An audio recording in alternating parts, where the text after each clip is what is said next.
Assalamualaikum warahmatullahi wabarakatuh. Ya, selamat pagi anak-anak.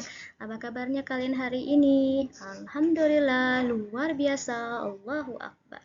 Ya, Alhamdulillah kita diberi kesehatan oleh Allah sehingga kita bisa belajar pada pagi hari yang cerah ini. Ya, pada pertemuan kali ini kita akan belajar tentang nama-nama malaikat Allah beserta tugasnya. Sebelum masuk ke materi, Ibu akan sampaikan dulu tujuan pembelajaran kita pada pagi hari ini. Tujuan yang pertama yaitu peserta didik dapat meyakini adanya malaikat. Yang kedua, peserta didik dapat menyebutkan nama-nama Allah beserta tugasnya. Yang ketiga, peserta didik dapat meneladani sifat ketaatan dan keteladanan para malaikat. Ya, untuk lanjut ke materi selanjutnya, alangkah baiknya kita berdoa terlebih dahulu ya. Yuk bersama-sama kita doa sebelum belajar. A'udzu billahi minasyaitonir rajim.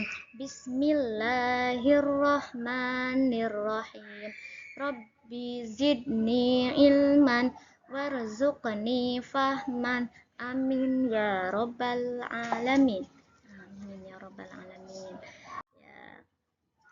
Nah, Ibu mau tanya dulu ya, pada materi kemarin kan, pada pertemuan kemarin kita sudah belajar tentang beriman kepada malaikat.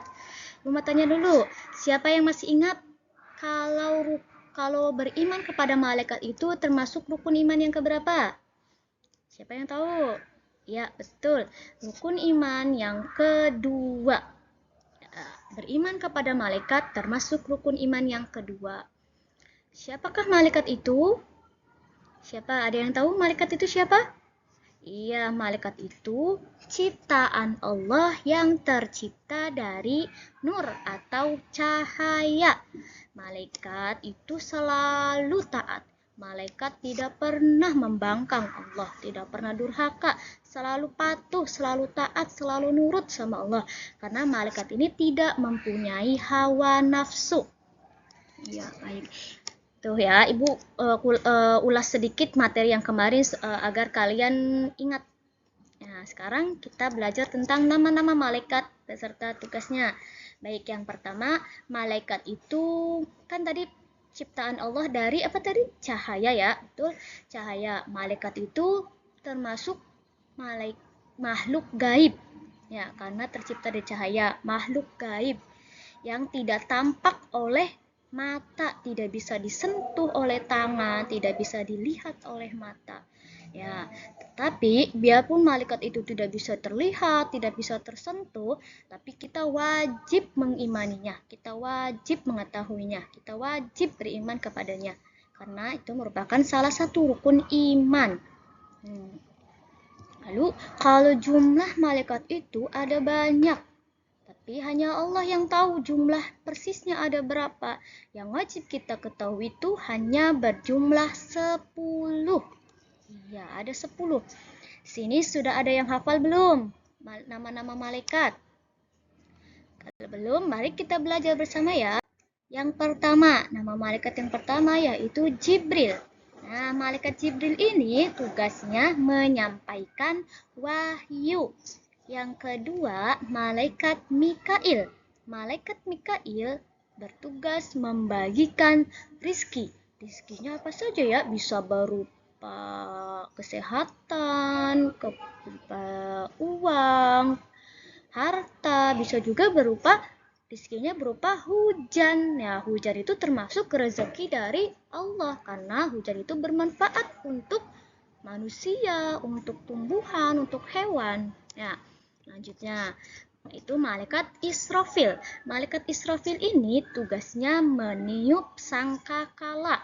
Malaikat ini bertugas nanti ketika akan terjadinya hari kiamat. Ya.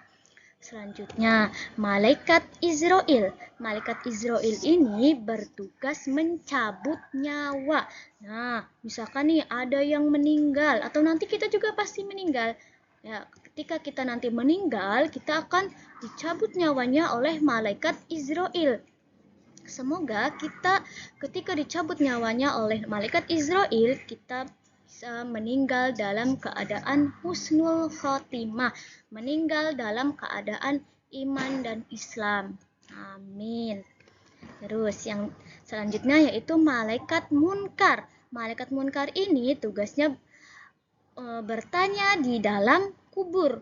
Malaikat ini bertugas menanyai setiap mayit yang ada di dalam kubur. Nanti kita juga sama ditanya ketika kita sudah berada di dalam kubur. Selanjutnya malaikat nakir. Nah, malaikat nakir juga sama tugasnya sama seperti malaikat munkar, bertanya di dalam kubur. Selanjutnya malaikat raqib. Nah, malaikat raqib ini tugasnya mencatat amal baik. Setiap amal baik yang kita kerjakan, entah itu hanya misalkan meminjamkan pensil, meminjamkan penghapus kepada teman kita, itu dicatat oleh malaikat raqib. Misalkan nih, namanya siapa ya? Misalkan Ahmad. Ahmad meminjamkan pensil kepada Siti. Nah, nanti malaikat raqib ini mencatat perbuatan Ahmad ini. Ahmad telah meminjamkan pensil kepada Siti. Nah, ini masuk ke dalam catatannya malaikat raqib. Setiap perbuatan yang baik kita lakukan, sekecil apapun itu, akan dicatat oleh malaikat. Dan nanti akan dibalas kebaikannya oleh Allah. Betul. Oleh karena itu, setiap hari, setiap saat kita harus senantiasa berbuat baik ya kepada siapa saja, kepada teman kita, ya kepada semuanya, kepada orang tua terutama, kepada ibu guru, bapak guru di sekolah, ya. Selanjutnya, malaikat atid. Nah, malaikat atid ini tugasnya kalau tadi malaikat raqib mencatat amal baik, nah malaikat atid ini mencatat amal buruk. Sama seperti perbuatan baik, perbuatan buruk sekecil apapun itu akan dicatat oleh malaikat atid.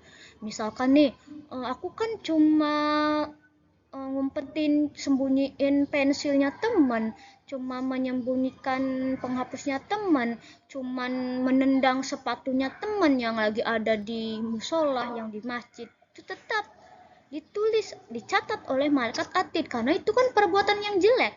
Apalagi perbuatan jelek yang lebih besar, misalkan membantah orang tua, terus bohong sama ibu guru, misalkan bohong, apalagi bohong sama Allah, nggak sholat, itu dicatat oleh malaikat atid. Ya, sekecil apapun perbuatan yang kita lakukan itu akan dicatat. Ya, oleh karena itu kita senantiasa hindari perbuatan buruk. Ya, biarpun perbuatan buruk itu kecil. Itu mah sepele, itu mah kecil, cuman kayak gitu aja, tapi itu tetap terhitung sebagai perbuatan buruk. Ya, misalkan menghina orang tuanya teman, itu juga sama, perbuatan buruk, perbuatan jelek. Ya, kita hindari itu, kita jauhkan, kita hilangkan perbuatan itu. Ya, selanjutnya malaikat malik. Nah, malaikat malik ini tugasnya menjaga pintu neraka. Nah, siapa yang tahu neraka itu tempatnya seperti apa? Iya, kalau neraka itu tempatnya panas ya, karena banyak apinya. Ya, semoga kita tidak bertemu dengan malaikat Malik. Ya kan, karena malaikat Malik bertugasnya menjaga pintu neraka. Semoga kita tidak masuk neraka. Amin. Orang tua kita juga tidak masuk neraka. Teman-teman, ibu guru, bapak guru, semuanya tidak masuk neraka, karena di neraka itu nanti kita akan bertemu dengan malaikat Malik yang menjaga pintu neraka. Di sana tempatnya orang-orang yang suka membantah perintah Allah, yang suka melawan sama mamahnya, sama bapaknya, misalkan disuruh mandi, disuruh apalagi belajar, disuruh sholat, nggak mau. Nah, nanti bertemu sama malaikat Malik. Ya, kita nggak mau kan bertemu sama malaikat Malik, makanya kita harus selalu nurut sama Allah, nurut sama mama bapaknya, sama ayah bundanya, ya, sama ibu bapaknya, sama orang tua, sama guru kita, ya, biar kita tidak bertemu dengan malaikat Malik. Nah, karena tadi malaikat Malik bertugasnya menjaga pintu neraka. Selanjutnya yang terakhir yaitu malaikat Ridwan. Nah, sebaliknya kalau malaikat Ridwan ini tugasnya menjaga pintu surga. Semoga kita bisa bertemu dengan malaikat Ridwan nanti di surga ketika akan masuk ke dalam surga. Karena malaikat Ridwan menjaga pintu surga. Ya, ini kebalikannya dari neraka. Kalau di surga itu tempatnya sangat enak. Iya, karena itu untuk anak-anak yang soleh, yang nurut sama Allah, yang nurut sama orang tua, sama ibu guru, bapak guru, yang selalu berbuat baik kepada teman-temannya. Semoga kita semua bisa masuk surga. Amin. Dan bisa bertemu dengan malaikat Ridwan yang menyambut kita di pintu, ya, yang menjaga pintu surga kan tadi malaikat Ridwan. Nanti kita akan bertemu dengan malaikat Ridwan ya di surga, nanti bisa masuk surga karena kita menjadi anak yang soleh dan soleha. Iya. Itu tadi nama-nama malaikat Allah beserta tugasnya. Ada yang ingin ditanyakan dari materi yang tadi Ibu sampaikan? Dan kalau ada yang belum paham, belum mengerti, silakan tanyakan. Baik. Jika tidak ada, Ibu akan sampaikan kesimpulan ya, supaya kalian bisa. Sebelum kesimpulan, Ibu kasih lagu dulu ya, supaya kalian paham, lebih hafal, lebih mudah menghafalkannya, nama-nama malaikat beserta tugasnya. Yuk bareng-bareng ya. 1, 2, 3. 10 malaikat Allah yang wajib kita ketahui. Jibril menyampaikan wahyu, Mikail membagi rizki, Israfil meniup sangkakala, Israel mencabut nyawa, Munkar dan Nakir menanyai mayit dalam kubur, Raqib mencatat amal baik, Atid mencatat amal buruk, Malik menjaga pintu neraka, Ridwan menjaga pintu surga. Yaitu agar kalian lebih mudah untuk menghafalkan nama-nama malaikat beserta tugasnya. Iya, ada yang ditanyakan tentang materi ini? Barangkali ada yang belum paham, belum mengerti, silahkan tanyakan ya. Jika sudah cukup dan sudah bisa dipahami, Ibu akan sampaikan kesimpulan. Ya, kesimpulan kita belajar hari ini. Sampaikan kesimpulan pagi hari ini yaitu malaikat merupakan makhluk ciptaan Allah yang tercipta dari nur atau cahaya. Malaikat ini termasuk makhluk gaib ya, karena tidak bisa dilihat dan disentuh. Ya, malaikat itu banyak jumlahnya, tetapi hanya Allah yang tahu jumlah malaikat semuanya. Yang wajib kita ketahui itu berjumlah 10. Baik. Itu saja yang dapat Ibu sampaikan pada pagi hari ini, pada kesempatan kali ini. Terima kasih dan kita ucapkan alhamdulillah dulu karena kita sudah belajar hari ini dengan lancar. Alhamdulillahirabbil alamin. Ibu tutup. Wassalamualaikum warahmatullahi wabarakatuh.